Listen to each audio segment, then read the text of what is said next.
নমস্কার, একালের রান্নাঘরে সকলকে স্বাগত জানাই। আমার আজকের রেসিপি ফুলকপির পরোটা বা গোবি পরোটা। শীতকালে বাজারে প্রচুর ফুলকপি ওঠে, আর এই ফুলকপি দিয়েই তৈরি করা যায় সুস্বাদু পরোটা। তাহলে আর দেরি না করে রেসিপিটি শুরু করা যাক।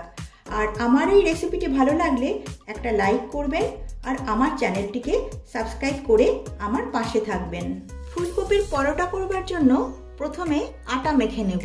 তার জন্য একটা পাত্র নিয়ে নিয়েছি এবং এতে নিয়ে নিচ্ছি 2 কাপ আটা। আমি আটা দিয়ে করছি, আপনারা চাইলে পুরোটা ময়দা দিয়েও করতে পারেন।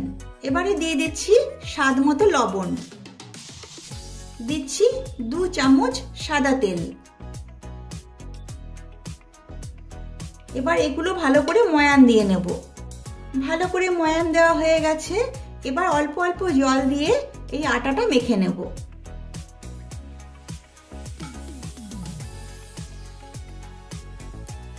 আটা মাখা হয়ে গেছে। আমরা যেভাবে রুটি করবার জন্য আটা মাখি সেইভাবেই আটার এই ডোটা তৈরি করতে হবে। এবারে আটার এই ডোটাকে আমি ঢাকা চাপা দিয়ে 15 মিনিটের জন্য রেস্টে রাখছি। এবারে নিয়েছি একটা মাঝারি সাইজের ফুলকপি। এই ফুলকপিটাকে আমি ভালো করে জল দিয়ে ধুয়ে নিয়েছি, তারপর জলটা ভালো করে ঝরিয়ে নিয়েছি। এবারে ফুলকপিটাকে গ্রেট করে নেব। এইরকম একটা গ্রেটার নিয়েছি, আর এই গ্রেটারের যে মাঝারি সাইজের যে ছিদ্রগুলো আছে এই ছিদ্রের সাহায্যে ফুলকপিগুলোকে গ্রেট করে নেব। কিন্তু একদম ছোট যে ছিদ্র আছে সেই ছিদ্র দিয়ে কিন্তু ফুলকপিগুলো গ্রেট করতে যাবেন না, কারণ এতে ফুলকপিগুলো একদম মিহি হয়ে যাবে, তাহলে পরোটা ভালো তৈরি হবে না। এখন আমি এই ফুলকপিগুলোকে গ্রেট করে নিচ্ছি।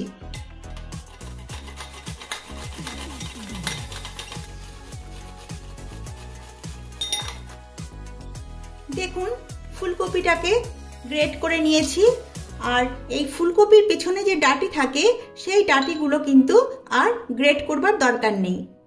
এবারে এই ফুলকপির মধ্যেই আমি আদা গ্রেট করে নিচ্ছি। এই ছোট ছিদ্র দিয়ে এবার আদাটা গ্রেট করে নিচ্ছি। এখানে 3 ইঞ্চির একটা আদার টুকরো আমি গ্রেট করে নিচ্ছি। দেখুন, আদা গ্রেট করে নিয়েছি। এবার নিয়েছি 2টো কাঁচা লঙ্কা। এই কাঁচা লঙ্কাটাও আমি গ্রেট করে নিচ্ছি।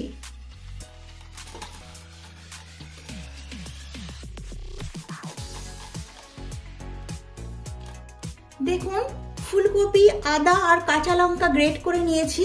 এবারে এতে দিয়ে দিচ্ছি 1 পিঞ্চ হলুদ, দিচ্ছি 1/2 চামচ জিরে গুঁড়ো, 1/2 চামচ ধনে গুঁড়ো, দিচ্ছি সামান্য চাট মশলা। আপনারা যদি চাট মশলা দিতে না চান তাহলে এর পরিবর্তে সামান্য গরম মশলা গুঁড়ো দিয়ে দেবেন। দিচ্ছি 2 টেবিল চামচ ধনেপাতা কুচি, আর দিচ্ছি 1/2 চামচ চিনি। এবারে এই সমস্ত কিছু ভালোভাবে মিশিয়ে নেব। আপনারা যদি ঝাল পছন্দ করেন তাহলে এই সময়ে একটু লাল লঙ্কার গুঁড়ো দিয়ে দেবেন। সবকিছু ভালোভাবে মিশিয়ে নিয়েছি, আর লবণটা আমি পরে দেব। এখন যদি আমি লবণটা দিয়ে দিই তাহলে ফুলকপি থেকে জল ছাড়বে। এবারে গ্যাসে একটা প্যান বসিয়ে দিয়েছি এবং এতে এবার ফুলকপির পুরটা রেডি করে নেব। তার জন্য দিয়ে দিচ্ছি 1 টেবিল চামচ সাদা তেল। তেলটা একটু গরম করে নিচ্ছি। তেল গরম হয়ে গেছে। এবারে দিচ্ছি 1 পিঞ্চ হিং। হিংটা দেওয়ার পর একটু নেড়ে চেড়ে নিচ্ছি। এবারে দিয়ে দিচ্ছি ফুলকপির মিশ্রণ।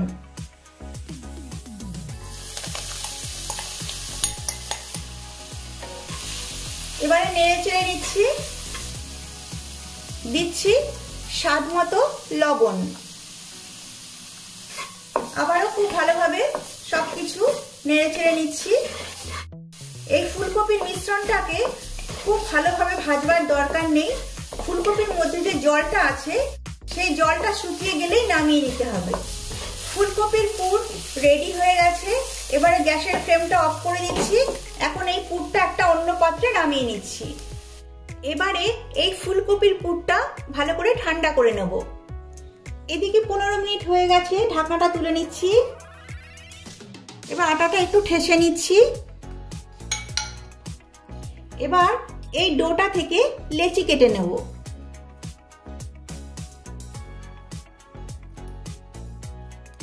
লেচিগুলো একটু বড় সাইজের করে নিতে হবে। আমরা যেভাবে রুটির জন্য লেচি করি তার থেকে একটু বড় সাইজের লেচিগুলো করে নিতে হবে। দেখুন লেচিগুলো বড় বড় করে কেটে নিয়েছি। আমার 2 কাপ আটা দিয়ে 4টে লেচি তৈরি হয়েছে। এবার এক একটা লেচি নিয়ে আটা লাগিয়ে নিতে হবে।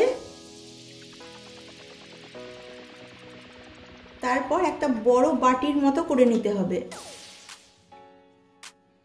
দেখুন এরকম বড় বাটির মতো করে নিয়েছি। এরপর এতে আমি ফুলকপির পুরটা দিচ্ছি।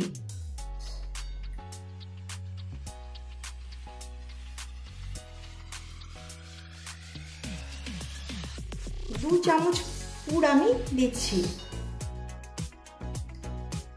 পুরটা দেওয়ার পর একটু ঠেসে দিতে হবে।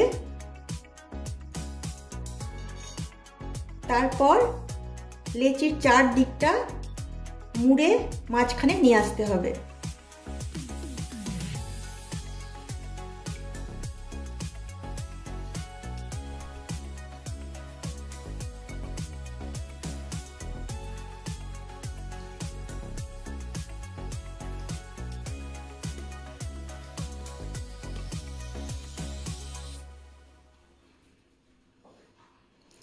দেখুন এইভাবে সবগুলো লেচির ভেতরে পুর ভরে তারপর আমি ফিরে আসছি। এবারে পুর ভরা লেচিগুলো বেলে নেব। ওপরে একটু আটা ছড়িয়ে দিচ্ছি। এবারে এই লেচিটাকে এইভাবে চেপে চেপে দিতে হবে, তাহলে লেচির ভেতরে যে পুরটা আছে সেটা সব দিকে ছড়িয়ে যাবে। এবারে একটা রোলিং পিনের সাহায্যে হালকা করে বেলে নিতে হবে। খুব চেপে বেলা যাবে না, হালকা করেই বেলে নিতে হবে।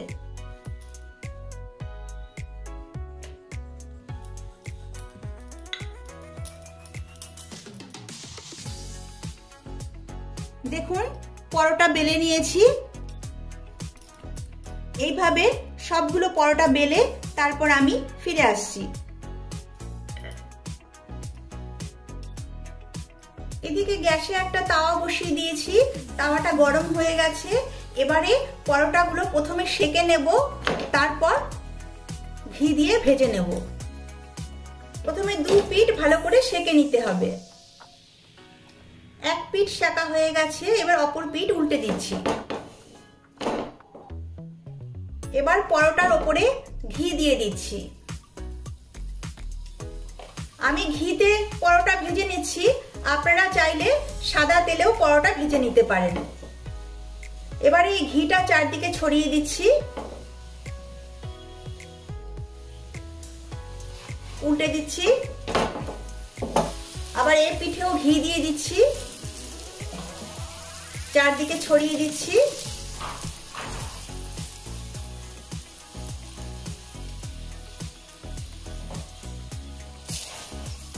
উল্টে দিচ্ছি। দেখুন পরোটা ভালোভাবে ভাজা হয়ে গেছে। এবারে এই পরোটা তুলে নিচ্ছি। এভাবে আপনারা বাড়িতে পরোটা তৈরি করুন। ভালো লাগলে লাইক, শেয়ার ও কমেন্ট করবেন আর আমার চ্যানেলটিকে সাবস্ক্রাইব করবেন।